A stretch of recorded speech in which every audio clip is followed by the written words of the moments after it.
Hey everybody, this is Uncle Yoshi with an update on the last lesson that I did, which I mentioned the second Japanese word from Saiki sensei was Yoki Kana, and I mentioned that it's not a real word, but I stand corrected because a lot of people have chimed in, KH and a few others commented about what the real word, the real meaning is.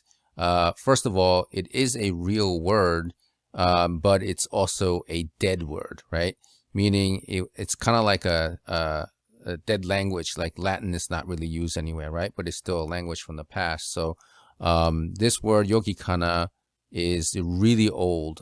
Somebody said it was like 500 to 1,000 years old, and nobody really used it until something came up and the young people started using it. So KH says Yoki Kana is a real Japanese word, but it is a very old word, like 1,000 years old, right? So it was mainly used by high class people when they were really moved and want to praise something. So young people are using it lately because it sounds cool, right? So and then he used the word shirankedo, which is another word that Saiki brought up in one of the shows. So we'll get to that. And then a lot of people have chimed in saying that it is a real word. And Jazz Facho says, I think it's from Sento Sen. I'm not sure how to read that. So we can use our handy dandy Google Translate. And it says, Sento Chihiro no Kami Kakushi.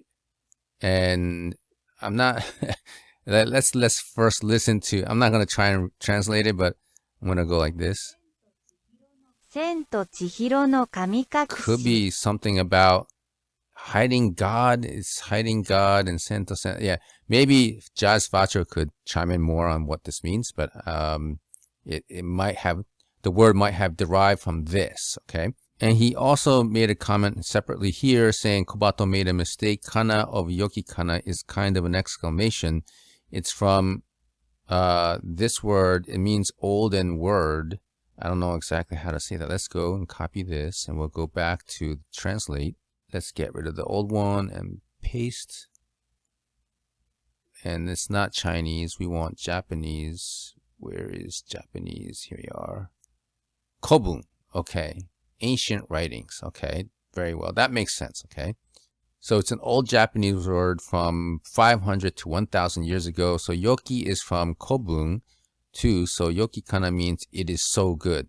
So maybe what Jazz Facho and KH have, they seem to be pointing to the correct meaning about praiseworthy, right? Something about praiseworthiness, and Yoki Kana is used back with, the elite people, the more wealthy people back in the day.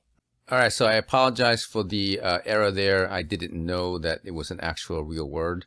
And going forward, if I do make a mistake with any of these Japanese lessons, I'll make sure to do these updates and have the correct meaning and definition of all these words. Okay, so I want to give you a little bit bonus material because I noticed that there was something Saiki said before she gave the word, and since this word was very old and it's kind of a word that a lot of people don't know, she wasn't sure if the word would actually come across correctly, like actually be able to explain it, because even Miku was having a hard time trying to explain the word. All right, so I'm going to break away into the actual footage of Saiki saying those words, then I'll cover them right afterwards. Okay.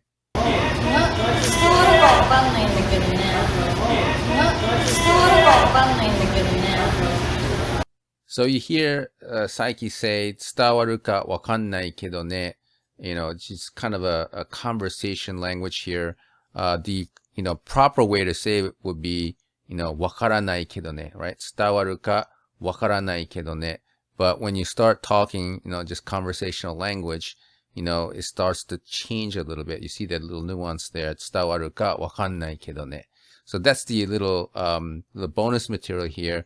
And this basically means I don't know if my message is going to get across to everybody, or I don't know if everybody's going to understand. So the word she had in her mind was Yoki Kana, and it is not such an easy word to explain even in Japanese terms. So that's why she was doubting whether the American people would understand this word. But everybody ate it up in the audience, like Yoki Kana, Yoki Kana. Everybody's yelling it out. They took it in pretty good. So I think it worked, and so everything worked out okay for Saiki Sensei's Japanese lesson time. So thanks for watching. This is kind of like a bonus material here, and I'm probably going to do some more bonus materials down the line for some of the things that Saiki or Miku or anybody else says, so that we can have a little bit more understanding of what's going on in the dialogue, right? Not just the Japanese lesson word. So for the next video, I will do Los Angeles. And then in between some of the shows, I will do some bonus coverage if I'm missing some of the context. There were some words they're probably going to use, so I'll cover those as well. And I'll try to keep the videos under 10 minutes or around there, so that I don't want to make it too long. So I think, yeah, the next one will be Los Angeles, and maybe bonus material from Seattle. I might put it up there. And then what I'll do eventually is I will make like a playlist, so you can watch all of them from sequence from Seattle all the way down to the last one will be Chicago. So yeah, that's it. Thanks for watching. All the subscribers, I'm really grateful for you guys subscribing and commenting, and I will do a shout out for the new subscribers. I will do a new shout out in the Los Angeles video lesson. Okay, thanks.